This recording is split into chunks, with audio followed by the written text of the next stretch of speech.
Alors, il y a une remarque qui est fort célèbre.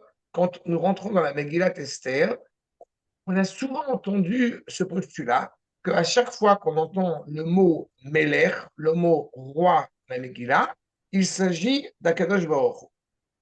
Et à chaque fois que nous entendons le nom donc du roi Achashverosh, du Meler Achashverosh, évidemment, il semble que cela indique que nous parlons bien du roi Achashverosh. Je vous rappelle bien évidemment, comme j'ai eu l'habitude de l'expliquer dans le passé, que le nom d'Akadosh Baruch Hu n'apparaît pas, en tout cas pas, dirais-je pas concrètement, pas réellement dans la Megillat Esther, mais il ne cesse d'être présent avec tout un ensemble, encore une fois, comme nous le savons, de versets qui laissent en acrostiche, dans la version bien évidemment hébraïque, eh bien, le nom d'Akash Baruch Hu qui est sous-jacent à la rédaction de cette Megillah, de ce rouleau, comme son nom l'indique, bien évidemment, les galotes et anistar, révéler ce qui est caché.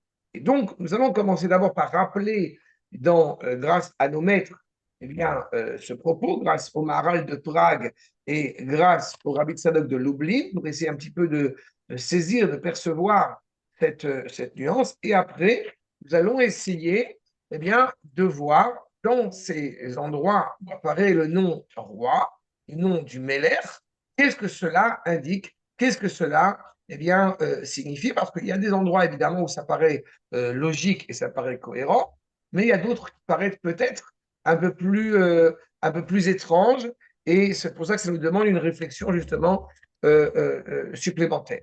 Je me permets d'attirer votre attention sur le fait qu'évidemment, on n'aura pas le temps, dans le cadre de cette petite étude, de voir tous les endroits où il y a écrit Améler, mais on va y revenir. D'abord, le Maharal, camp numéro 1, dans Or Hadash, son commentaire sur Purim, sur la Megillat Esther, et sur tout ce qui relève de la fête de Purim, nous dit le Maharal, Zeh Amrou Midrash, ainsi qu'il est indiqué dans le Midrash, Kol Makom, à chaque endroit, Shenemar Megillah Meler Stam, à chaque fois qu'il est simplement indiqué le roi dans la Megillah, juste sans rien, Perouche, et Melech HaKadosh Baruch Hu, et Melech HaKadosh. Le Maharal est plus nuancé en nous disant que quand il y a écrit simplement le roi, il peut s'agir de HaKadosh Baruch Hu, et il pourrait s'agir de Achashverosh. Cependant, quand il est indiqué Améler Achashverosh, alors évidemment, il s'agit que d'Achashverosh, ce que nous dit a priori le Midrash. Mais le commentaire du Maharal sur ce point va nous dire la chose suivante.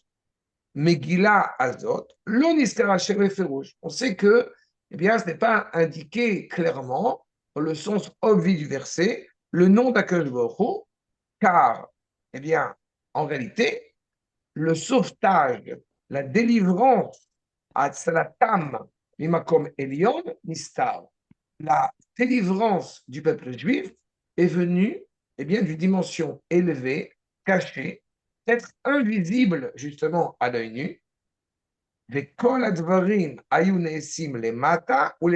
tout est fait dans le secret, de manière cachée, en bas comme en haut. C'est pour ça qu'effectivement, il va être indiqué à Meler, et en fait, quand on dit dans le Midrash que quand il est indiqué à Meler, ça peut signifier Achashverosh, Assuérus ou Akadosh Baruch Hu, en réalité, tout est Akadosh Baruch Hu.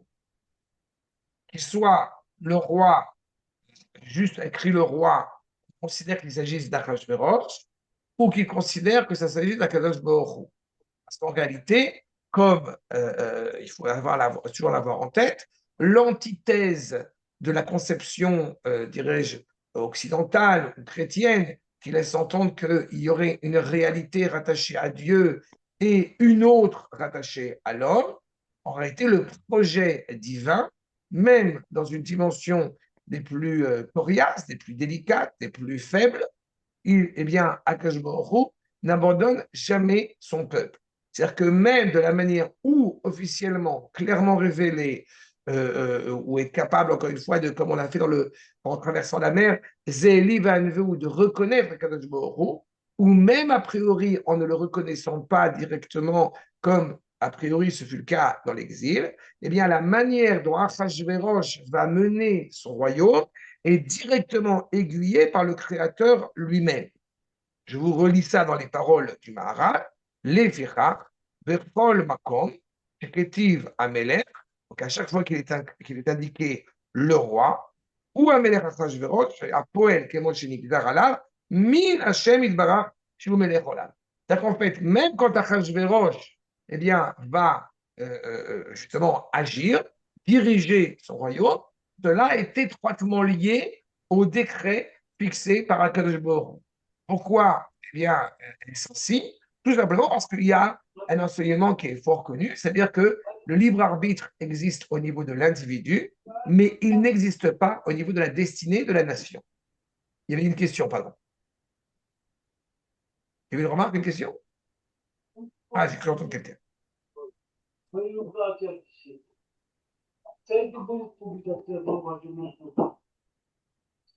entendu quelqu'un.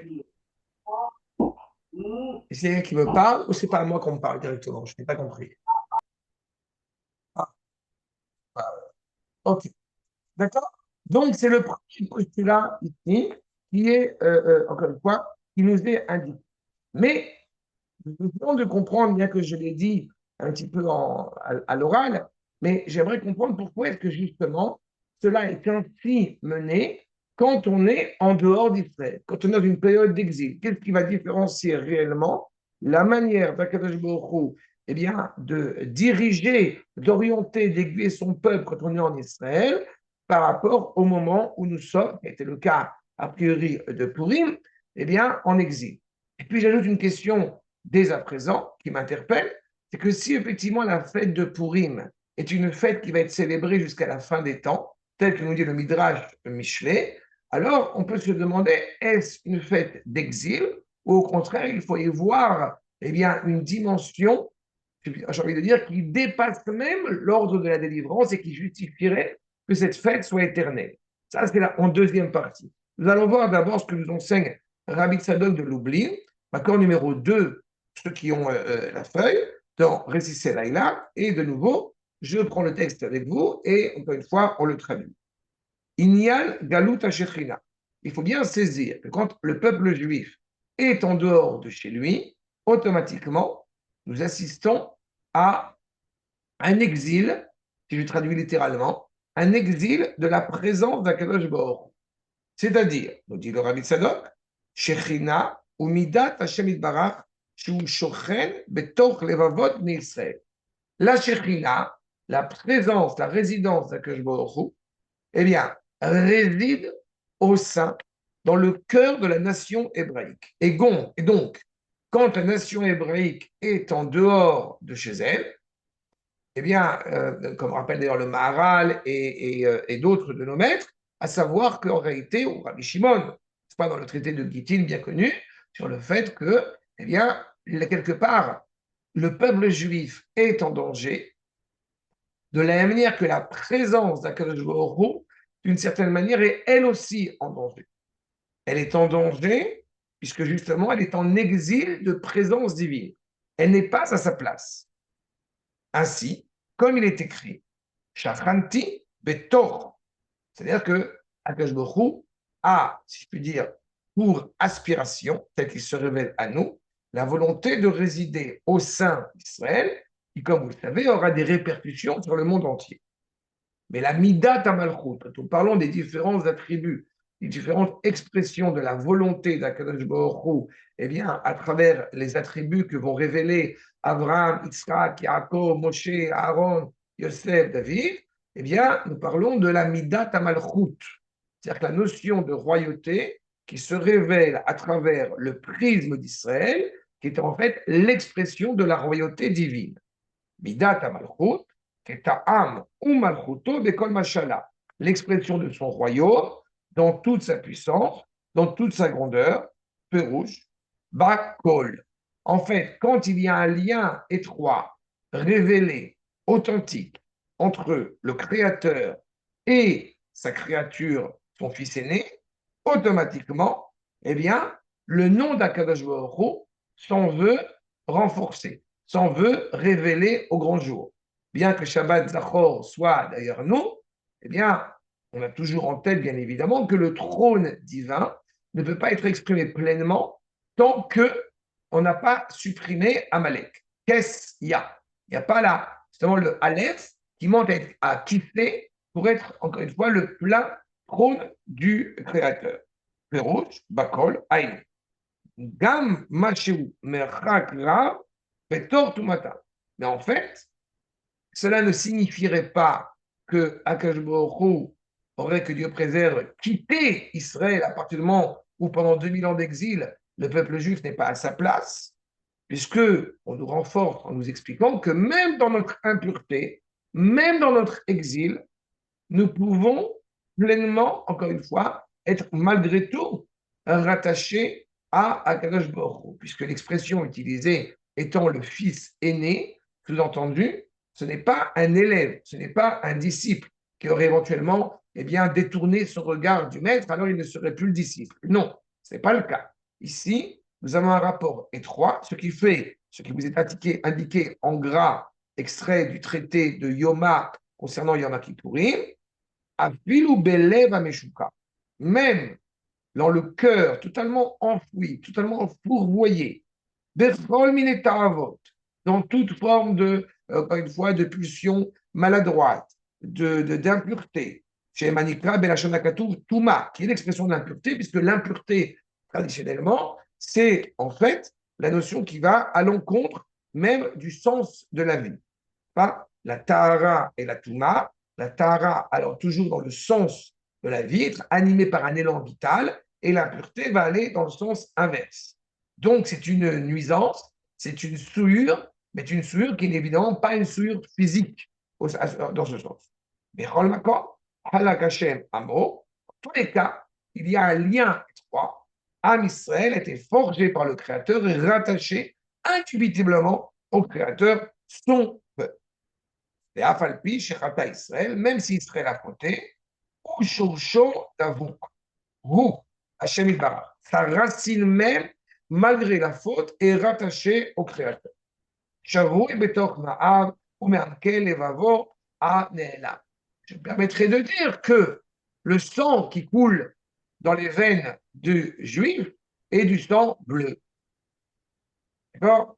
Il y a cette idée-là qui se cache derrière. Ce qui ne veut pas dire, encore une fois, on a l'habitude qu'il y a un mépris pour qui que ce soit. Mais il est clair qu'il y a justement cette centralité qui nous anime, encore une fois. Et justement, dans une période aussi dramatique que a pu être la période d'entre-deux, entre la destruction du premier Beth Amikdash et la reconstruction du deuxième, eh bien, il est indubitable que le peuple juif était, hélas, dans une situation dramatique. Et la situation la plus dramatique auquel le juif pourrait se confronter serait de croire pleinement instant, eh bien, que Dieu a détourné ce regard.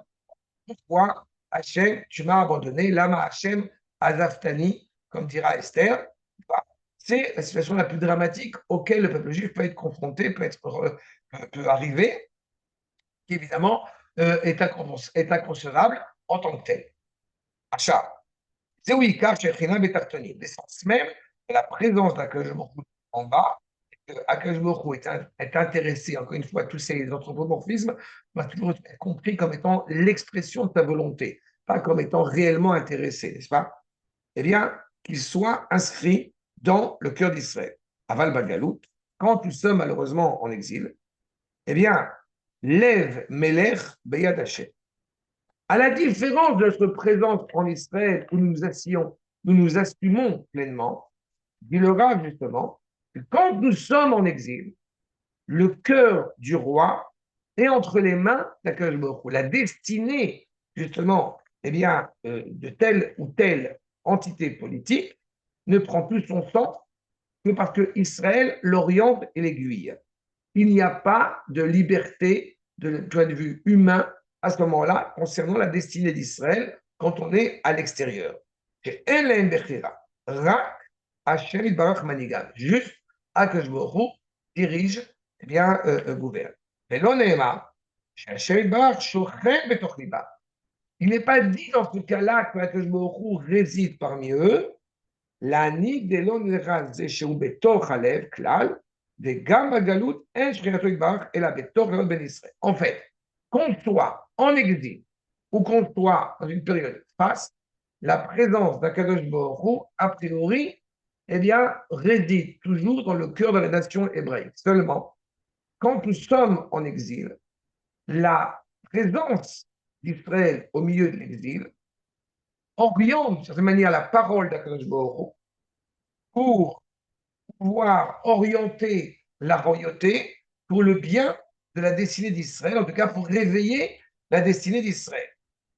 Avec un postulat qui est bien connu dans le Midrash de Shirachirim, mais Ola, Lozaza, Berkita. Jamais la présence d'Akadosh Baruch Hu ne bouge. Alors dans ce cas-là, comment est-ce qu'elle peut être à la fois au milieu d'Israël, dans le cœur, quand on est en exil pendant 2000 ans, et quand on est en Eretz Israël de nouveau?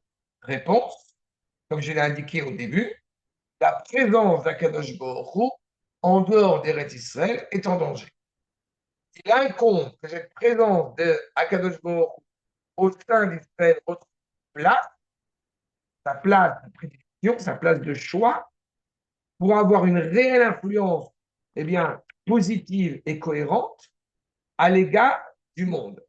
Et quand nous sommes en exil, pour orienter cela, eh bien, il va falloir aiguiller, aiguiser le pouvoir politique en place. Si je le parle dans un langage contemporain, nous pourrions penser que le Premier ministre israélien ainsi que le président américain eh bien, ont attaqué l'Iran. Ou alors l'inverse, que l'Iran a menacé Israël et donc Israël va répondre. En réalité, vis-à-vis de la situation en dehors d'Israël, Akadosh Baruch Hu fait en sorte que l'Iran, notamment, eh bien, titille Israël, embête Israël. Pourquoi? Pour que l'Iran fasse son travail, le cœur de l'Iranien, bon, il n'a plus de cœur, il n'a plus rien, bon, mais le cœur de l'Iran qui essaye de porter préjudice à Israël pour que Israël révèle réellement la présence d'Akadosh Baruch Hu qui est en lui. Qu'en est-il de notre cher ami, pour le moment, je ne sais pas pour combien de temps, qu'en est-il de notre cher ami Donald Trump? Bien, Akadosh Baruch Hu oriente, là encore une fois, son cœur pour prendre part dans ce combat. Mais tout est mené, d'une manière ou d'une autre, par Akadosh Baruch Hu.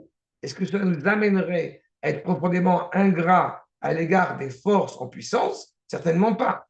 Simplement, nous sommes conscients que l'histoire de notre destinée hébraïque est tenue par Akadosh Baruch Hu lui-même. Et quand justement, si on reprend les personnages présents dans la Megillah, vous avez Aman, vous avez Vashti. Pourquoi Vashti refuse-t-elle d'aller se présenter eh bien, auprès d'Achashverosh? Pourquoi Aman, soudain, est monté en puissance? Tout cela fait partie du processus qui va durer 12 ans, n'est-ce pas, en Perse, pour le bien d'Israël, qu'on en soit ou non conscient. Je poursuis ce que dit Rabbi Sadok avant de rentrer dans le détail, dans les différentes modalités de cette présence du mot roi dans la Megillah, nous allons pouvoir le voir. En tous les cas, comme Makom, on a dit, chez Nehemar, Melech, Stab Megillat Esther, B, Melech Malchei HaMelachim, Akatou Medaber. Et Rabbi Sadok est plus clair, à chaque fois on va voir le mot roi, juste roi, dans la Megillat Esther, il s'agit pleinement de la présence d'Akadosh Baruch Hu, puisque la présence d'Akadosh Baruch Hu est immuable et intangible. Des éniglas, mais juste, elle va se révéler des lèvres Melachim et Sarim Beyad Hashem. Elle va se révéler par le biais des ministres, des différents intervenants, des différents protagonistes entre la main d'Akadosh Baruch Hu, que ce secret, si je puis dire, eh bien, va se révéler à chaque endroit, encore une fois, où la présence d'Akadosh Baruch Hu s'est retrouvée en exil, avec eux, avec le peuple juif. Al-Galut Paras, comme il est indiqué, justement sur l'exil perse, puisque vous vous rappelez qu'il y a 4 royaumes, on avait eu l'occasion de l'étudier, ces 4 royaumes qui se succèdent, avec la royauté de Perse, qui est la deuxième royauté en puissance, les Samtik ici, Beilem, justement, j'ai mis, nous dit le prophète Jérémie, j'ai mis mon trône secrètement, presque muet, et evadeti, et je vais quelque part, presque courir à la perte, en réalité. De quoi parle-t-on? Bien évidemment, de Haman, de Vashti. Vashti, je rappelle, est l'arrière-petite-fille de Nabucodonosor. Par la même manière dont Nabucodonosor a essayé de nous porter préjudice, la fin de la royauté babylonienne s'annonce définitivement, fatalement, par ce qui va addevenir à Vashti. Al-Vashti ve'amal ve'az nidgala inyan galut ha-Shekhinah. Va se révéler à ce moment-là l'exil plein de la présence d'Akadosh Baruch Hu dans le cœur des rois. En fait, les rois vont révéler par leurs interventions politiques, militaires, économiques, la présence d'Akadosh Baruch Hu, encore une fois, dont il était nécessaire d'aiguiller, si je puis dire, leur cœur, pour ne pas leur permettre de se comporter finalement autrement que selon la volonté d'Akadosh Baruch juste selon la volonté d'Akadosh Baruch Hu. Et c'est ainsi que Akadosh Baruch Hu mène son monde. Je vous mets en garde. Cela ne signifie pas que la manière dont ces rois ou de ces entités politiques vont gérer peuvent être assurés d'être agréables et tendres avec le peuple juif. Dieu sait combien nous l'avons traversé dans notre histoire. C'est clair jusque-là, il n'y a pas de question? Vous ne m'entendez plus? Vous m'entendez? S'il y a la question du libre arbitre quand même, alors comment ça s'articule? Oh, la question du libre arbitre au niveau. D'abord, il y a 3 choses. Si on parle de l'entité hébraïque en tant qu'entité, il n'y a pas de liberté de libre arbitre pour l'entité hébraïque. Est-ce que si nous parlons de la liberté de choix, de libre arbitre au niveau individuel, il existe malgré tout? C'est-à-dire, est-ce que les nations sont condamnées, comme il faut toujours insister sur ce point, est-ce que les nations sont condamnées à périr? La réponse est non. Tout décret qui peut s'avérer négatif pour quelques membres de la création, et encore plus pour le peuple juif, mais quelles que soient les nations, ce décret n'est pas obligatoire, peut être facilement abrogé si la nation en question, si le dirigeant politique en question comprend la valeur d'Israël. Il faut avoir en tête que juste avant Achashverosh, il y avait Cyrus qui avait eu tendance justement à redonner au peuple juif la possibilité de construire le Beth Amikdash. Et en tout cas, au début, il a été loué pour cela. De la même manière que beaucoup plus tard, le Rav Kook a tenu des propos dithyrambiques à l'égard de Balfour. L'Angleterre, c'était plus compliqué après, mais parce qu'il a justement pris une part active pour faire ce qu'il était attendu pour un homme de cette envergure, de permettre à Israël de retrouver sa patrie. Et donc, c'est ça, le libre arbitre, bien évidemment, existe. Mais le libre arbitre, en réalité, n'a de sens que pour donner, si je puis dire, sens à la création, voulue par le Créateur. La négativité n'aurait pas sa place. Et c'est là où la question est posée.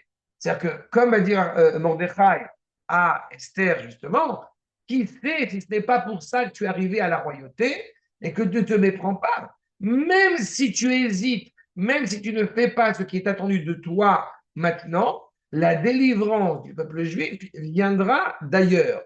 C'est pour ça que je dis que ce n'est pas forcément tendre.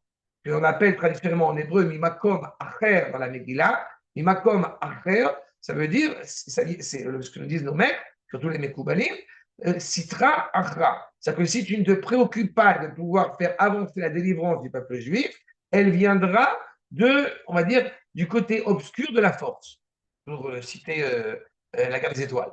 Mais elle viendra, malheureusement, de manière dramatique, mais elle viendra malgré tout.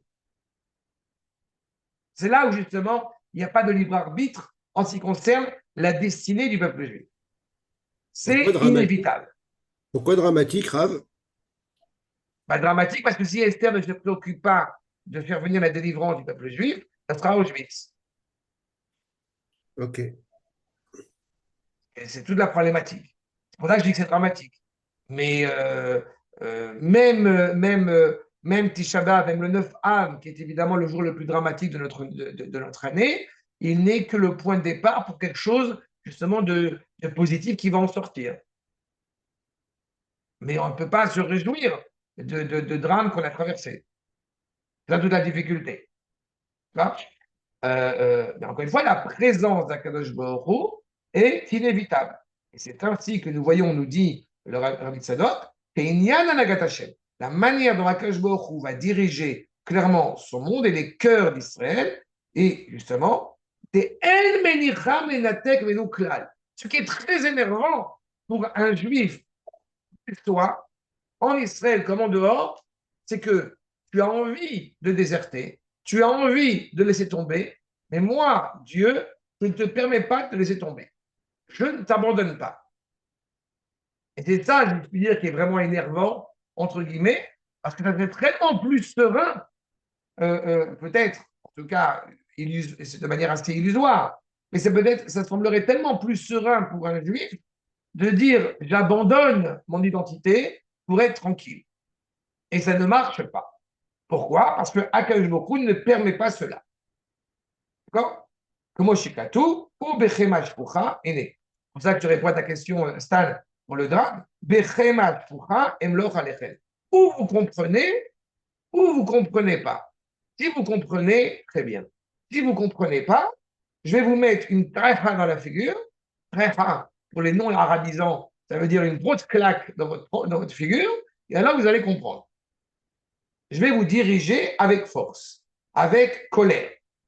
Ainsi qu'il est dit, In Yagdil Adam Averot, si on est tellement têtu à aller à contre-plan, en contre-emploi, contre-temps, transgresser volontairement, c'est pas seulement transgresser la volonté d'Akadosh Baruch Hu en réalité, c'est transgresser notre propre volonté. Excusez-moi pour l'exemple, qui est toujours un petit peu dur, mais arrête de fumer, tu es asthmatique. Non, mais j'aime bien fumer. Une fois, deux fois, trois fois, 10 ans, 15 ans, 20 ans. Et que Dieu préserve la personne à un cancer des poumons. T'as pas compris encore? C'est terrible. La vraie douleur, en réalité, elle est sur l'homme lui-même. Elle est sur la créature elle-même. Parce que justement, Akadosh Baruch Hu ne veut pas l'abandonner en aucune manière. La sot kolkach averot, en fait, d'aller enfreindre tellement de choses. À quel point l'amour d'Akadosh Baruch Hu est toujours impressionnant, puisqu'on se rappelle qu'après la génération du déluge, les gens ont vécu moins longtemps. Moins longtemps, ça veut dire quoi? Moins d'années pour faire des bêtises. En fait, on calme le jeu. C'est ça. Même si effectivement on arrive à quelque chose de terrible, eh bien on ne peut pas arriver à, comment dirais-je, à l'impact. En fait, pour donner la possibilité de revenir. Pourquoi? Parce que Akadosh Baruch Hu, encore une fois, est rattaché à cet héritage. Comme il est coutume de citer le prophète Ishayahu, je me suis créé un peuple, encore une fois, qui ne peut cesser, ne peut tarir. La voix V-A-V-O-I-E et V-O-I-X d'Israël, encore une fois, est indéfectible. Et il est impensable de se couper. Même dans ce cadre, encore une fois, et c'est le grand nouveau de la Megillat Esther, même dans un cadre où on est totalement en exil, où on est totalement déconnecté, encore une fois, malheureusement, de la majorité de notre identité.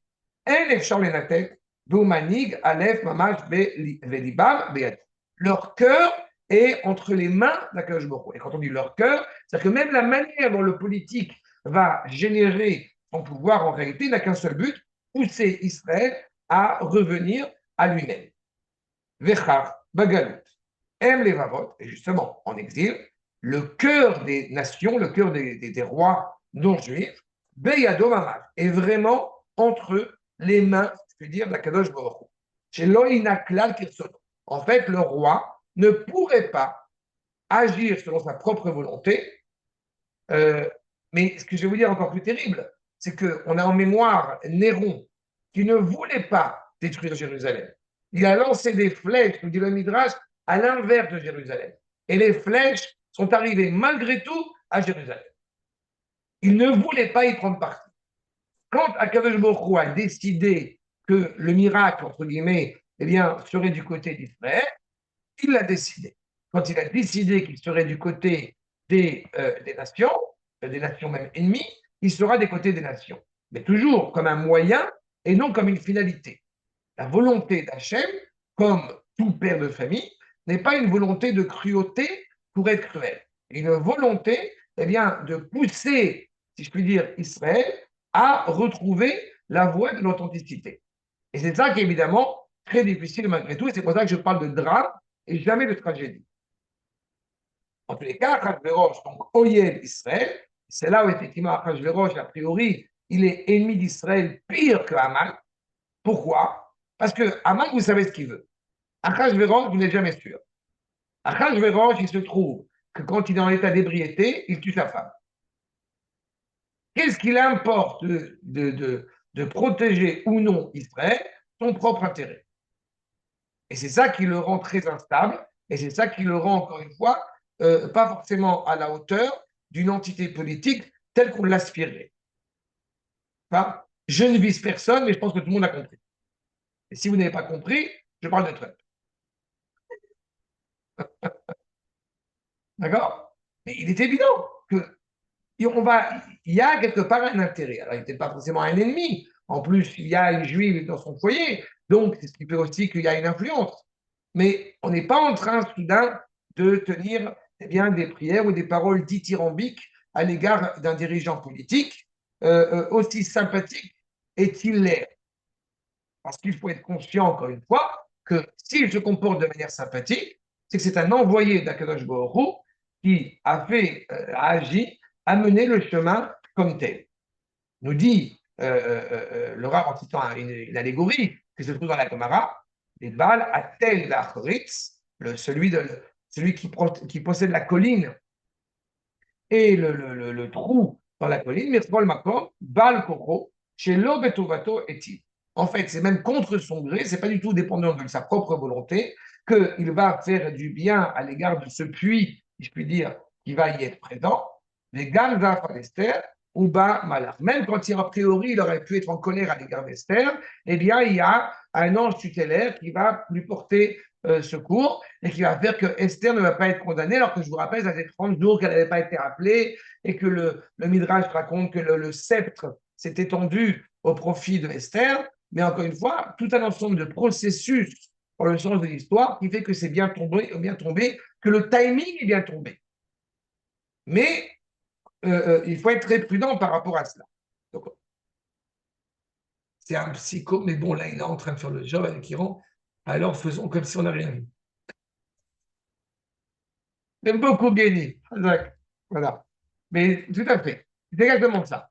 Mais encore une fois, tant que c'est dans notre intérêt, pour le peuple juif, pour le bien du projet, on n'a aucun problème et je ne suis absolument pas injurieux en aucune manière. Mais je ne suis pas non plus en train de servir le Dieu de Trump. Ouais, c'est la nuance qui doit être clairement présente. En tout cas, toutes les paroles, encore une fois, d'Esther sont clairement invoquées, investies par la parole d'Akadosh Baruch Hu. Je saute une ligne ou deux, mais on a compris, encore une fois, cette idée avec, toujours comme rappel, les nombreuses fois dans la Megillat Esther où vous avez eh bien, l'évocation en filigrane du nom d'Akadosh Baruch Hu. Ce que je vous ai souligné en gras, en agrandissant un petit peu les lettres pour ceux qui ont la feuille, à savoir qu'effectivement, quand Achashverosh va être invité eh bien, au repas de Esther, qui est encore une fois invisible, évidemment, dans la version française de la Megillah, Yavo ha melech ve'aman el amishté. Va venir, et c'est au singulier entre parenthèses, le roi et Aman au mishté. Ce que vous avez en filigrane, en acrostiche de ces différents mots que j'ai cités maintenant, c'est Yud, Ke, Vav, Ke, c'est le nom d'Akadosh Baruch Hu. Donc même quand, encore une fois, nous sommes en train de voir l'élévation, la venue de ce ministre absolument pourri et ingrat qu'on appelle Aman, le vide absolu, eh bien, même cela, il y a la présence d'Akadosh Baruch Hu qui est indiquée derrière. De la même manière que quand nous allons voir Esther qui va porter la royauté, il n'est pas indiqué dans la Megillah qu'elle va porter des vêtements royaux, pardon, mais elle va porter Batilbash Malchut. Sous-entendu, elle porte en elle eh bien, le souffle divin. Elle porte l'esprit de sainteté, encore une fois, qui sont inspirés directement par Akash Baruch lui-même. Elle a porté le souffle de sainteté qui est le premier des 10 niveaux de la parole prophétique. Et tout cela, encore une fois, est toujours sous-entendu dans toute la Megillah, encore une fois, quelle que soit la manière dont la Megillah va être gérée, quelles que soient les péripéties historiques, comment est-ce qu'elles vont être gérées, nous sommes conscients que c'est eh bien, officiellement généré par tel ou tel dirigeant politique et officiellement par Dieu lui-même, ou alors clairement, officiellement, nous sommes en mesure de voir la parole d'Akadosh Baruch Hu présent dans tous ces relents et ces aboutissants qui mènent, encore une fois, je répète, au bien et à la quintessence de la nature de l'identité hébraïque. Ceci étant dit, je me permets deux nombres assez intéressants. Le premier, c'est que le nom de Haman apparaît 44 fois dans la Megillat Esther. Et 22 fois avant son élévation, avant d'arriver à rencontrer Ahasverosh en pleine nuit pour œuvrer en faveur de son décret à vouloir tuer les Juifs, et 22 fois juste après, jusqu'à la chute finale. Et ce sont des chiffres qui sont intéressants dans notre tradition parce que vous avez 22 lettres de l'alphabet, toute la manière de créer le monde motivée par justement les lettres hébraïques qui expriment la volonté du Créateur. Mais j'ajoute un autre détail, c'est que celui qui est appelé Adam a pour Gematria 45. C'est-à-dire que Haman est toujours une approximation humaine sans être réellement un être humain au sens authentique du terme. Je vous rappelle que ma, c'est le questionnement. Ma, c'est 45. C'est quoi? C'est l'essence même du questionnement et c'est la racine même de l'essence de l'homme, Mahout. Quand on est effectivement à 44, en fait, on est ce qu'on pourrait appeler, dans un autre contexte, un golem. C'est un esprit malveillant qui n'a de cesse que de vouloir nuire celui qui est réellement reconnu et appelé Adam. Oui, André. Non, il lui manque le 1 d'Hachem, non? Exactement, exactement. Il manque justement cette notion-là qui le rattache, encore une fois, à la dimension souhaitée par Akadosh Baruch Hu. Tu as tout à fait raison. C'est un être exclusivement de chair et de sang. Dans Adam, on a Adam et on a le Aleph, qui le Aleph, évidemment, anticipe et qui est Aloufo Sheolam, qui est le maître du monde avec le Vav et de Yudim qui font référence à 26, puisque 2 Yud, ça fait 20, plus 6, ça fait 26, qui font référence au nom d'Akadosh Baruch Hu. Donc, on a clairement, encore une fois, évoqué, c'est la volonté d'Aman, comme la volonté de Hitler, comme la volonté de tous ces ennemis terribles qui ont essayé d'affronter, qui sont évidemment la quintessence d'Amalek, de vouloir imaginer un monde sans Dieu. Imaginer un monde sans Dieu, c'est en fait disparaître, c'est en fait se condamner à disparaître.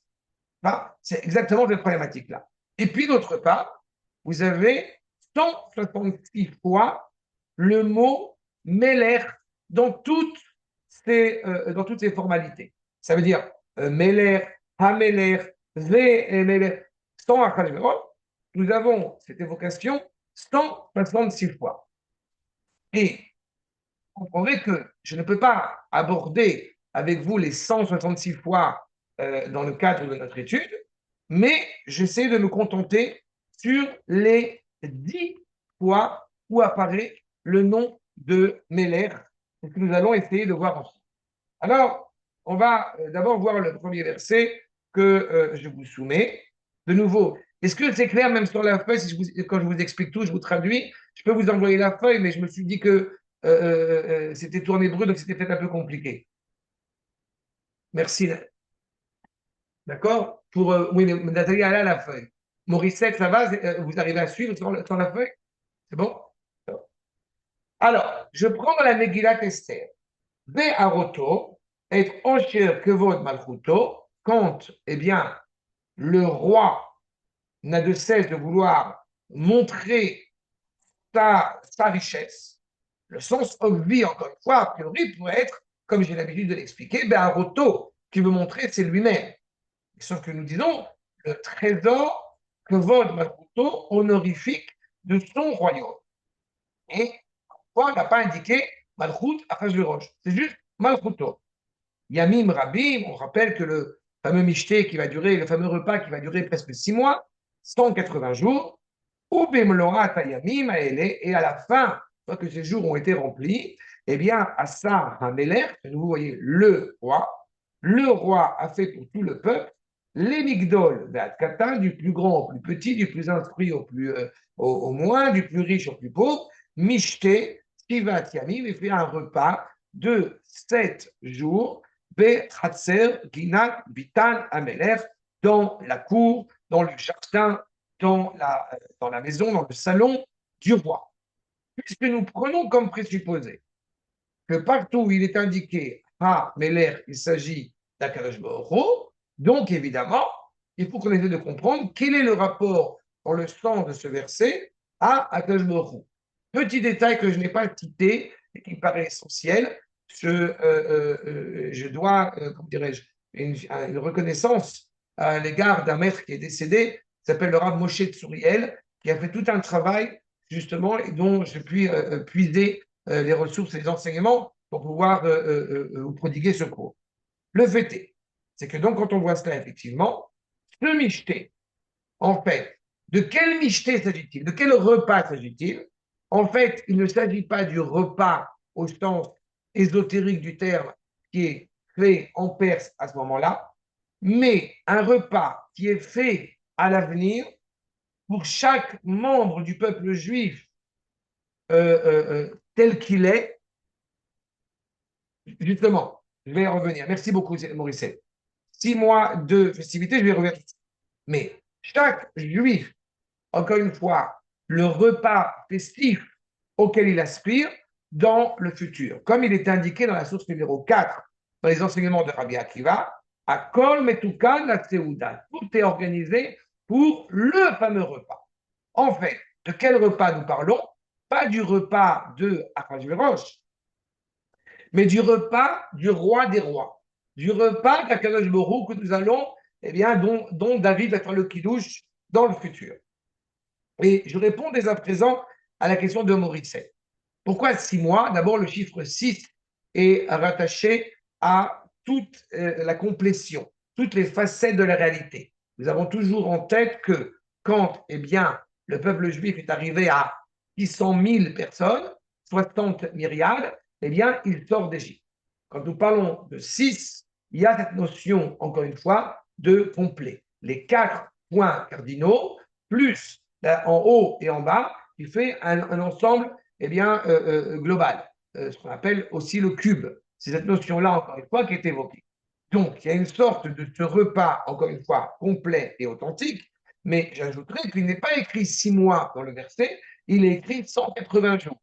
Justement, le Gaon de Vilna, rapport numéro 5, dans son commentaire sur les proverbes de Shlomo, indique les Olamaba, dans le monde futur, chez Ba les Sham, quand il arrive justement là-bas, notre Nimlo, on lui donne à celui qui arrive dans ce monde futur, Shmonim ou Meat Yom, exactement, on lui donne 180 jours pour enseigner, pour transmettre toute la Torah qu'il a étudiée dans ce monde-ci. Les Kol Tzadikim et tous les justes à ce titre-là, Shomim Lo, l'écoute, validé Italel. Et grâce à cela, eh bien, il va être loué. Mais de quelle Torah parle-t-on? 180 jours. De quelle Torah parle-t-on? En réalité, c'est là encore une fois indiqué par le verset lui-même. Bechater, Ginat, Binat, Bechater, Ginat, Beital. En fait, chacun avec sa qualité, chacun avec son niveau. Il est dit dans le traité, accord numéro 6, il est dit dans la Gemara de Megillah, celui qui est eh bien, préférable pour lui qui soit dans la cour mangera la cour, celui qui est dans le jardin sera dans le jardin, celui qui sera dans la maison sera dans la maison. Et à cela, en fait, nous faisons référence et on voit ça dans les propos du Ramat Valim, accord numéro 7, en fait, on fait référence aux différents niveaux de compréhension et d'enseignement de la Torah. Ceux qui sont en mesure d'étudier le sens obvi du verset, qu'on appelle le pshat, vont être dehors, vont être dans la cour.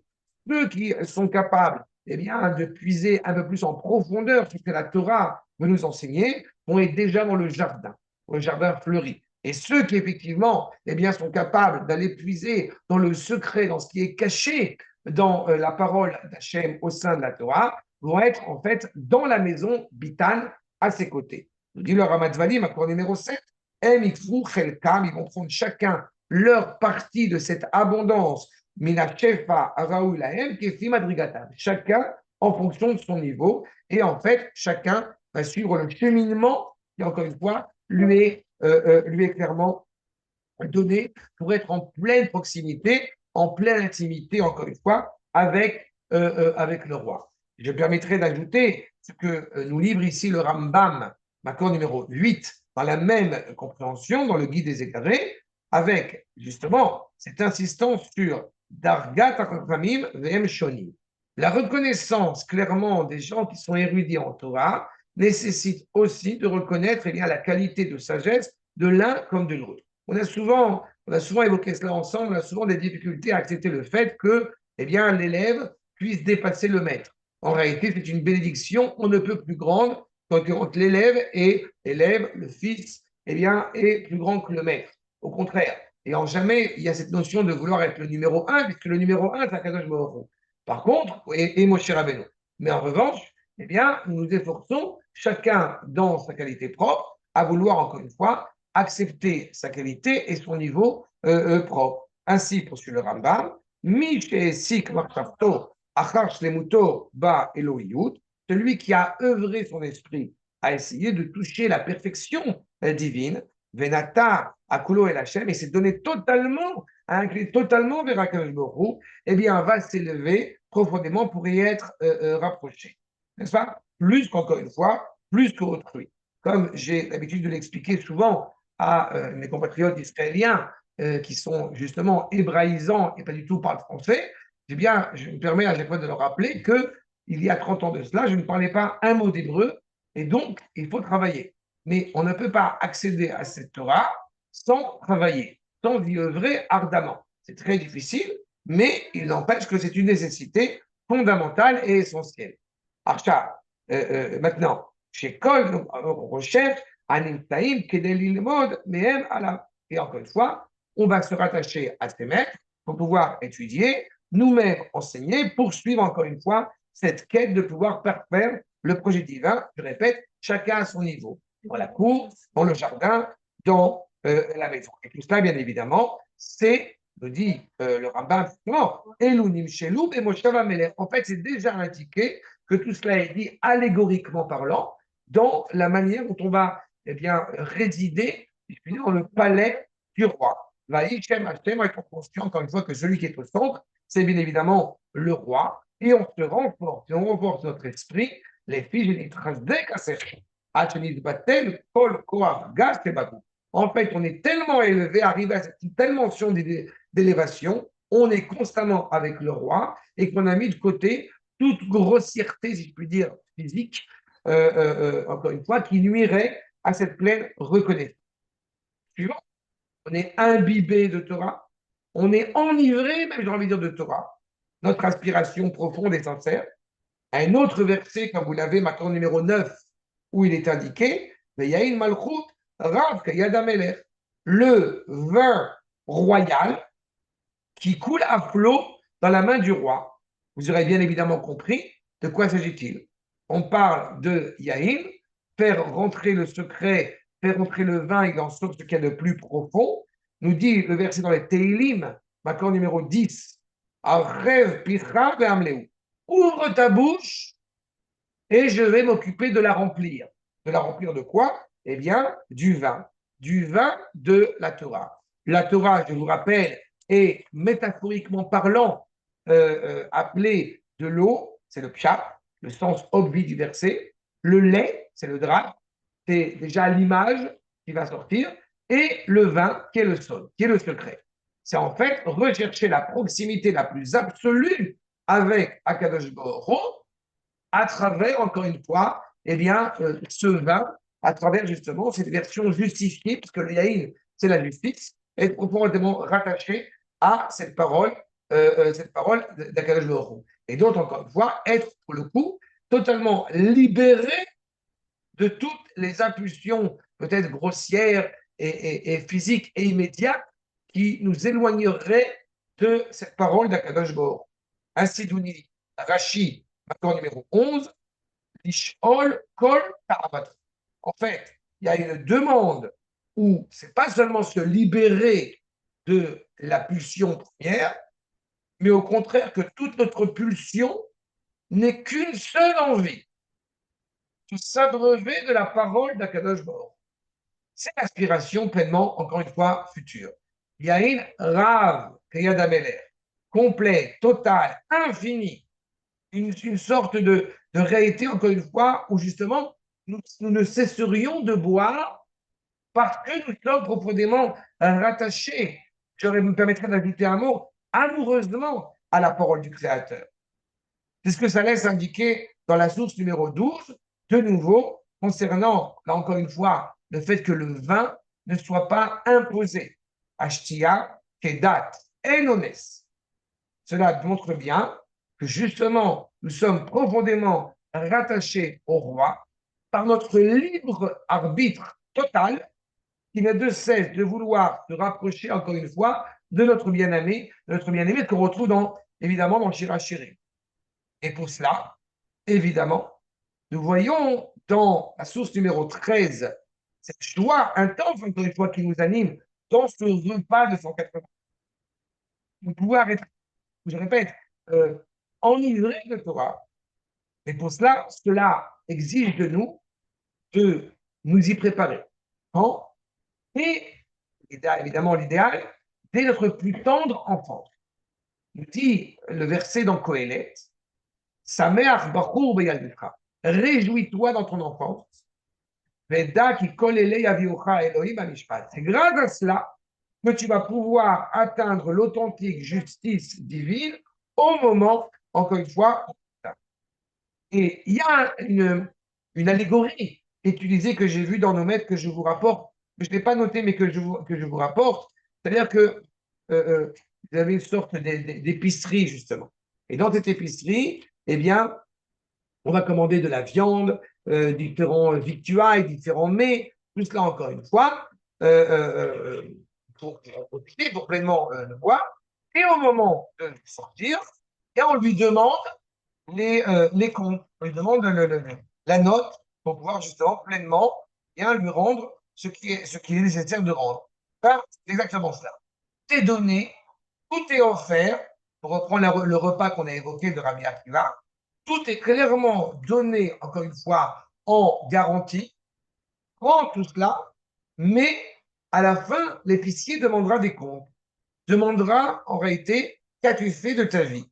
Qu'as-tu donné sens, encore une fois, pour mériter ce repas, encore une fois, somptueux, ce repas magnifique qui t'est offert? Celui qui, hélas, aurait l'impudence de vouloir s'éloigner de cette parole du Créateur devra rendre des comptes plus délicats, plus difficiles que celui qui, au contraire, y est profondément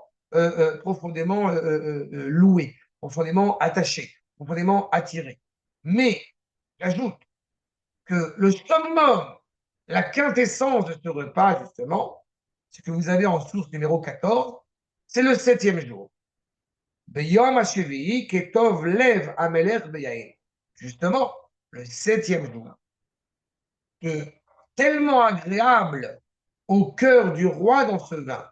Le premier sens, évidemment, aurait été de dire le roi Achashverosh en état d'ébriété et tout ce que cela a imbriqué derrière. Mais dans le sens où il est indiqué à Meller pour comprendre qu'il s'agit d'un Kadosh Baruch Hu, que doit-on y comprendre? En réalité, le summum que représente l'intimité entre le Créateur et la créature d'Israël, à savoir le Shabbat, Yom HaShvi, bien évidemment, où le Créateur et Israël, comme vous avez en source numéro 15 dans la Gemara de Megillah, Yom HaShvi, le Shabbat, Ayash Israël, Ochlin, Veshotim. On profite pleinement. Il n'y a pas de compte qui est donné le Shabbat. On est dans l'abondance, dans l'opulence réjouissante, où le corps prend une dimension, justement, qui est authentique. C'est-à-dire qu'il n'est plus une dimension physique. Ou matrilin, bedivret Torah. On commence par des paroles de Torah, on commence par des louanges, bedivret Tishbachot. Et Goïm, alors que les non-juifs, qui, a priori, comme on le voit avec Achashverosh, vont boire et manger, et matrilim, et là, bedivret Tisloum. Eh bien, à la différence, les non-juifs qui vont manger et boire ne vont pas être investis par des paroles de Torah, mais par des paroles, malheureusement, un petit peu clownettes, un petit peu problématiques. Comme nous nous connaissons, j'insiste à chaque fois, vous le savez, on parle des oui, on ne parle pas des Bnei Noach. Il faut toujours avoir la nuance, bien évidemment, entre ce qu'on appelle les Goïm et ceux qui appliquent les préceptes, n'est-ce pas, donnés à Noach, qui sont déjà, encore une fois, des principes déjà moraux plus élevés. Et puisqu'on va rentrer dans Purim, vous êtes conscient, bien évidemment, qu'à priori, on ne peut qu'être surpris du fait qu'en réponse au michté de Achashverosh, qu'est-ce qu'on va faire? Un michté. Donc ça peut sembler être tout à fait similaire. Sauf que ce michté est investi d'abord par la volonté de faire des mitzvot de rapprochement des cœurs entre l'homme et son prochain, de se préoccuper des pauvres, etc., etc., justement parce qu'il n'est pas de problème de faire un michté aussi merveilleux soit-il et aussi réjoui soit-il quand il est investi justement par ces paroles de Torah, par ces paroles de sainteté qui nous animent. C'est exactement cela. Alors que la Seudato, chez l'Autoracha, nous dit la traité de Megillah, alors que le repas qui a été mené chez Achashverosh n'avait de cesse que d'être dans la dépravation la plus totale, Alelu Omrim, et Mediot Naot, Valou Omrim, Parsiot Naot, ils discutent de quoi? Ils discutent des femmes. C'est pour ça qu'on est souvent très, justement virulent à l'égard de choses comme ça, de plaisanteries douteuses, de plaisanteries salaces à la table d'une fête, à la table, encore une fois, de sainteté. Au contraire, des paroles de Kajmerou ont beaucoup plus de sens. Mais justement, ce qui est en fait presque un parallèle entre les deux, grâce aux commentaires du Rav David, du Rav Moshe David Vali, Makor numéro 16, qui est je rappelle, un proche du Ramchal, un proche du Moshe Chaim Lutzato, eh bien, il met en évidence que Ketov lève Ameler, il trouve grâce, il trouve bon place au cœur du roi. Ce sont les initiales de Kala. Comment est-ce que nous comprenons Kala? Eh bien, le Rav va mettre en évidence que, en fait, Kala, ça vient de Klaya, de destruction. La chambre qui liant Farout le Umotaola. En fait, les nations disparaissent.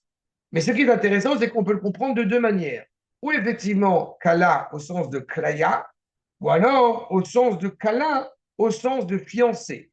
Car la fiancée, justement, eh bien, d'Akadosh Baruch qui est, dont le mariage, si je puis dire, est célébré justement le 7e jour. C'est donc cette ambivalence constante, encore une fois, qui existe. Nous allons abreuver, œuvrer en louange envers la Créateur, et nous allons non seulement, en fait, eh bien, permettre à abroger constamment, abroger totalement l'influence négative des nations et leur force sur Israël par le biais de ce qui les occupe et toute la permissivité, bien évidemment, qui les occupe. Et je rappelle, évidemment, mais d'abord et avant tout, un point d'honneur à ne pas vouloir parler d'individus, mais à parler de nations, n'est-ce pas, en tant que telles. Achab, je poursuis. Il y a des questions jusque-là? Ça va être clair? Il n'y a pas de questions. Je ne vois pas je vois pas de. Bon, ça va. C'est clair. Ça va, c'est clair? Merci. Oui, ça va. Vous voyez encore une fois le procédé dans lequel on est embarqué. Achab, de nouveau, nous dit le Midrash là-bas, Kacher d'Israël dorchim getot beshabbat, la chen motaolam osim ezrochot. Malheureusement, il y a une phrase qui n'est pas, je dirais, très agréable à entendre. Parce que le Midrash là-bas nous dit, quand Israël se préoccupe, eh bien, vous savez, d'écraser le raisin en préparation du vin le Shabbat, c'est ce qui donne la possibilité aux nations de pouvoir organiser, j'aurais envie de dire, des orgies. En fait, la responsabilité va commencer sur Israël. Quand un Israël prend soin d'être conscient de la valeur du Shabbat, de se préserver pour le Shabbat, va dire le Maharal, Makor numéro 18, c'est parce que justement, il n'avait pas ce repos, il n'avait pas cette sérénité qu'on aurait dû attendre d'eux le Shabbat, quand malheureusement ils n'étaient pas précautionneux, si je puis dire, à conserver le Shabbat. Et j'ouvre une toute petite parenthèse, la fameuse Vashti, qui a organisé elle aussi à Michté, a pris soin de mépriser les filles d'Israël et a pris soin de les encourager à enfreindre le Shabbat. Donc il y a une réalité aussi qui parfois, malgré nous, nous avons été confrontés à remettre en cause la valeur essentielle du Shabbat. Mais quand justement, malheureusement, nous ne sommes pas conscients de cette valeur, et quelque part, si nous ne préoccupons pas, je ne parle pas évidemment dans un cadre militaire, dans le cadre de la guerre, il y a tout un ensemble de préceptes qui indiquent que de la même manière qu'il y a une mitzvah de préserver le Shabbat, il y a une mitzvah d'enfreindre le Shabbat. On ne rentre pas là-dedans. Mais c'est que quand on n'est pas très prudent de bien comprendre la valeur et le sens du Shabbat, eh bien cela engage les nations à, elles, vivre d'une certaine manière sereinement et organiser des repas maladroits. Et c'est d'abord et avant tout pour cela que Achashverosh a fait ce repas. Mais, comme nous le savons, il y a une volonté bienveillante de notre part de pouvoir amener ces nations, de pouvoir amener ces personnes à s'élever moralement. Et donc, si nous reprenons le contexte dans l'axe que je me suis assigné, nous avons Makor numéro 19, encore une fois l'évocation du roi, qui demande à amener Vashti la reine, la vie et de Vashti, Vashti Amalka, l'ifne Amelech. Dans le sens de vie, on se rappelle que l'orgueil d'Achashverosh qui a voulu amener Vashti avec seulement une couronne sur la tête, ce qui a piqué au vif l'orgueil de Vashti. Dans le contexte dans lequel nous l'annonçons, puisque à chaque fois que le mot roi est indiqué, il s'agirait d'Akadosh Baruch Hu, comment le comprendre? En réalité, nous avons eu clairement, à plusieurs périodes de notre histoire, une volonté de permettre, si je puis dire, aux nations de sortir de leur exil, de sortir de leur esprit étriqué. Un cadeau offert par Moshe à ce doux mélange qui a eu des répercussions malheureusement dramatiques avec le veau d'or, un cadeau offert par Shlomo à ces 1000 femmes, ces 1000 pouvoirs, ces 1000 cultures pour pouvoir être, améliorées, organisées au profit, encore une fois, du bien sur terre et qui s'est avéré malheureusement comme pas le bon moment. Et bien là encore, c'est la même complexité. Nous demandons à Vashti de venir auprès du roi et elle refuse. Semble-t-il que le monde, à ce moment-là, n'est pas encore prêt pour cela. J'ai pu trouver un commentaire de Rabbi Yitzhak Isaac Safrin, Qumrana, qui est un chassidoute, et vous avez Makor numéro 20, Ratson Hashem, la volonté d'Akadosh Baruch Hu, l'amtik klipat noga. La volonté d'Akadosh Baruch Hu est d'essayer, si je puis dire, d'adoucir l'écorce de ces peuples-là, de ces cultures les plus lointaines. Ainsi, Atem Mursharim Miumot Haolam, Leikalel Bagdusha, de vouloir encourager parmi les nations, ceux qui le souhaiteraient, de pouvoir s'intégrer elles aussi dans l'expression de sainteté la plus optimale. Les Keter Malchut, nous dit le Keter Ophir, les Keter Malchut, les Gematria, Shema Israël, Hashem Eloheinu, Hashem Echad. En fait, dans cette expression de la couronne royale, est dit en Gematria, est dit en sous-jacent, la reconnaissance du Dieu un. Vashti, qui est invité à avoir uniquement Keter Malchut sur la tête, c'est les nations qui sont invitées à vouloir reconnaître, encore une fois, l'unité absolue du Créateur. Et comme malheureusement, elle refuse, comme je l'ai indiqué, ce n'est que l'expression de leur inadéquation ponctuelle à pouvoir se rapprocher réellement d'Israël, motivé par l'orgueil. Dira d'ailleurs le Ben Ishraï que Vashti sont les initiales eh bien, de Vashti, qu'on retrouve dans la queue de Vashti. Zanav, qui sont justement en acrostiche, Zanav vers Vashti et Avil Marador, 6 plus 1 qui fait 7. Le Noun de la queue de Zanav, c'est référence à Nebuchadnezzar. Et enfin, le Bet de Zanav, de la queue, qui est Balthazar, Belshazzar. En fait, tous les empires qui ont précédé Vashti jusqu'à sa fin funeste et fatale, ils font que, malheureusement, il y a eu un refus de reconnaître clairement, encore une fois, eh bien, la bénédiction que représente Israël. Et c'est le cas, bien évidemment, dans la source numéro 21, au moment où Vashti récuse la demande du roi. Vatemain Amalka Vashti, la Vobidvar Amelech, elle refuse de participer, d'accéder à la requête, à l'exigence du roi, Ashir Biyad Asarisim, Veiksof Amelech Meod, et le roi va être pas seulement en colère, mais très en colère. À cela va nous dire le rabbi Moshe Isserlich dans son commentaire numéro 22, Mechir Ayain, Lodei Shechata, ça va Shiva Goufa Averot. Elle n'a pas seulement fauté dans toutes les fautes les plus inimaginables. Et là, mais elle est devenue malheureusement la pire des fautes qui puisse exister, à savoir l'idolâtrie. Pourquoi c'est la pire des fautes? Parce que c'est en fait, remettre en cause l'unité absolue du Créateur. D'où cette colère, encore une fois, terrible. Le plus grand danger, c'est d'imaginer qu'il y a une force qui pourrait être concurrente à celle, encore une fois, du Créateur qui s'investit dans l'histoire. Et donc, évidemment, sa fin est hélas fatale, comme, je le répète, les nations, encore une fois, sont condamnées en tant que nation si elles continuent à perdurer, et d'autant plus au moment où nous avons le privilège d'être venus chez nous, si elles continuent à être têtues et à être insistantes, à récuser, encore une fois, l'exigence morale, l'unité absolue du Créateur. En tant que nation, j'insiste, pas en tant qu'individu. En tant que nation, j'espère que ce n'est pas inévitable. En tout cas, c'est ce que je peux souhaiter de mieux.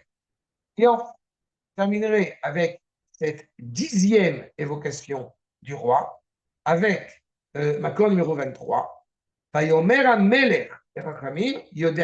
Le roi va s'adresser aux sages Yodé Haïti. Nous savons, c'était de la Gemara, qu'il s'agit des enfants, des fils de Issachar, qui avaient eh bien, la connaissance de savoir comprendre le sens du temps. En fait, en réalité, il va nous dire le Ramat Vali, point numéro 24, Akash Baruch et Midotam, Plenisayon chez le Metinut. En fait, ce n'est pas seulement le sens du temps, être capable de calculer le temps, mais de savoir, je dirais, mesurer le temps, de savoir être suffisamment tempéré pour être, encore une fois, être capable de conseiller de précieux conseils, quels qu'ils soient. Et, Imayumiya Timlo la Rogota, Achakar Basur Yeino Mimenu, Itova et Damar Mida. La capacité des Bnei Issachar n'a pas seulement été de savoir calculer le temps, mais de savoir quelle est la bonne décision au moment où si jamais ils avaient eu l'audace, les Bnei Issachar, parce qu'il s'agit d'eux traditionnellement, eh bien de conseiller à Achashverosh de tuer Vashti, cela aurait pu avoir de lourdes conséquences au moment où, je veux dire, Achashverosh aurait décuvé, parce qu'il les aurait évidemment condamnés à mort, et évidemment toute la problématique constante de l'antisémitisme. Parfois, prendre du recul, de savoir avec qui on va, si je puis dire, s'associer ou non.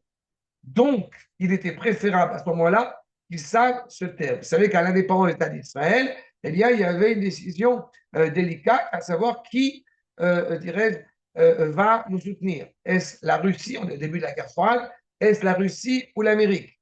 il s'est avéré que l'Amérique, malgré tout, a opéré un soutien, je pense que l'histoire a fait les choses de telle manière que aujourd'hui nous en tirons profit à ce niveau-là et que je ne suis pas certain, si nous avions été du côté des Russes, ça aurait été bénéfique. De la même manière que dans le partage du gâteau de l'Empire ottoman, la terre d'Israël aurait pu être sous souveraineté allemande. Et malgré le drame, évidemment, ça a impliqué que ça a été sous souveraineté britannique, il n'en demeure pas moins que si les Allemands avaient une mainmise sur la terre d'Israël avant d'être pleinement redonnée au peuple juif, quel en aurait été l'impact. C'est toute la difficulté, encore une fois, de l'ambivalence de l'histoire qui, je répète encore une fois, ne trouve sens dans la volonté d'Akadosh Baruch Hu, même au milieu de l'exil, encore une fois, à nous faire comprendre que derrière cette politique extérieure, il y a une politique intérieure, encore une fois, dont on ne connaît pas dès le départ les relents, les aboutissants, mais dont nous sommes persuadés, encore une fois, que la fin se terminera positivement, quelles que soient les complexités qui nous accordent. Adkan, y a-t-il des questions? Ça va, c'était clair? Bien. Eh bien, Ouais, sur moi, ces bonnes paroles, pardon, j'ai je une vous en question, prie. Ça Raph, parce va. que à la fin, on a parlé de Vashti, mais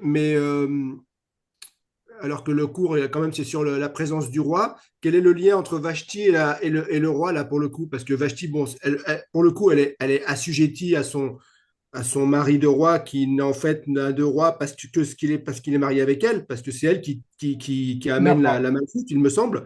Et quel est le lien là que tu fais? J'ai pas trop compris comment tu amènes Vashti dans la Ça démarche veut dire de... qu'en réalité, Vashti est une sorte d'indice par rapport au sort des différentes personnalités qui vont être à la fin des temps dans l'humanité, comme étant les différents royaumes, encore une fois, qui pourraient éventuellement, comme j'ai cité Moshe avec le rêve Rab ou Shlomo avec les 1000 femmes, comme cela pourrait être attendu des nations qui viendraient, seraient invitées à venir à la cour du roi.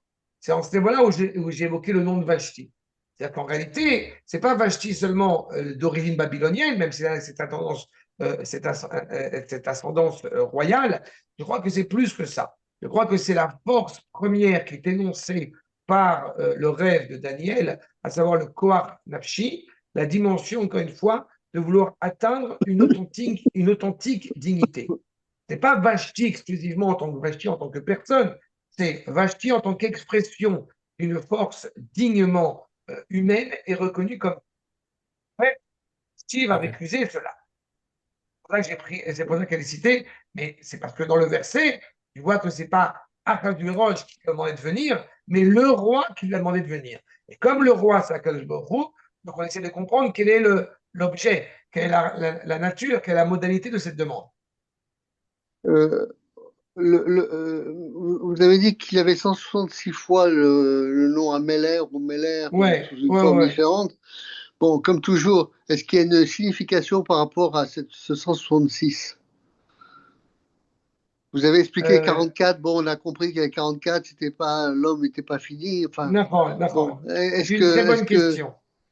est-ce que C'est une très bonne 166 est question, mais je n'ai pas trouvé de réponse. bon? D'accord? J'aurais Ok. aimé te dire une invention de ma part, que je suis un être parfait, génial et On sait que vous n'êtes excellentissime. pas, on sait que vous n'êtes pas là-dedans, hein. Mais voilà, je peux t'apporter de l'huile si tu veux, avec écrit 166 dessus. Non, je ne sais pas. Mais je ne sais pas. Je n'ai pas Ok. trouvé. Mais je trouverai. Pas t'achète. Là, Ok. pour Ce sera. juste que vous soyez conscients, chers amis, là, vous avez, puisqu'on n'a fait que 10 sur les 166, vous comprenez que le cours de l'année prochaine va être du 11 au 30. On va poursuivre ça pour arriver à la fin, arriver à continuer ces 66 fois où le mot de Améler apparaît. À la question de Morissette, concernant la personnalité de Esther, je ne sais pas quoi vous dire. Il y a un cours que j'ai donné sur le silence, la capacité de Esther de se taire, où je montre la personnalité extraordinaire de Esther. Si vous avez besoin de questions particulières sur la personnalité de Esther, elle appartient à la tribu de Binyamin et elle va réaliser en réalité ce qu'elle doit faire au moment où elle doit le faire. C'est la grandeur de Pierre angulaire de la tribu de Binyamin, et la pierre de jaspe, qui est capable, comme on dit en hébreu, de yeshpé. Elle a une bouche, mais elle l'utilise à bon escient, quand il faut. D'accord? Mais c'est Merci. un détail sur la personnalité de Esther. D'accord. Ok.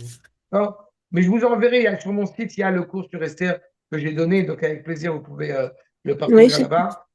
merci, Voilà, Rav. avec plaisir. Autre chose,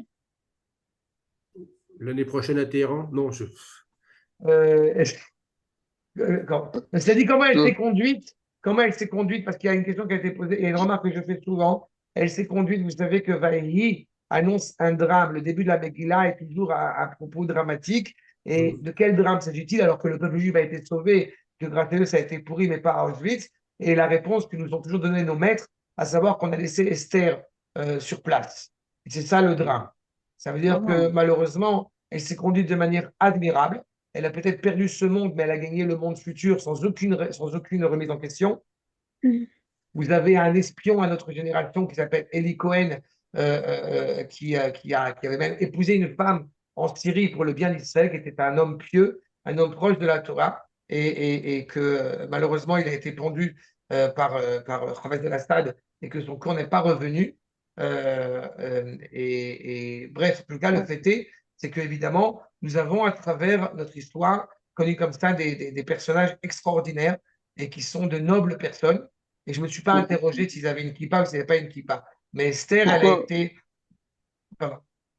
Non, Non, je dis simplement que le fils d'Esther, traditionnellement, est celui c'est qui ça, va oui. redonner le souffle au peuple juif à Absolument. revenir en Israël au pouvoir. Et le fils et- d'Esther, en et- l'occurrence, c'est le fils d'Esther avec Achashverosh.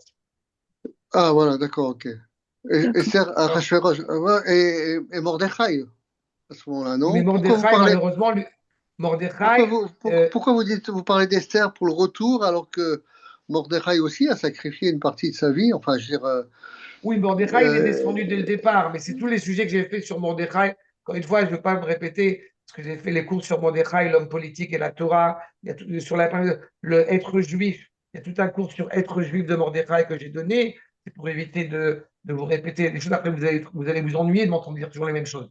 Mais, Non, parce qu'on ne se rappelle jamais, tu sais. non, on est un peu dans la détente aussi, hein. C'est la répétition qui fait que ça marche. Hein. voilà. Mais disons que Mordechai, effectivement, lui va revenir en Israël avec Ezra et Nehemiah.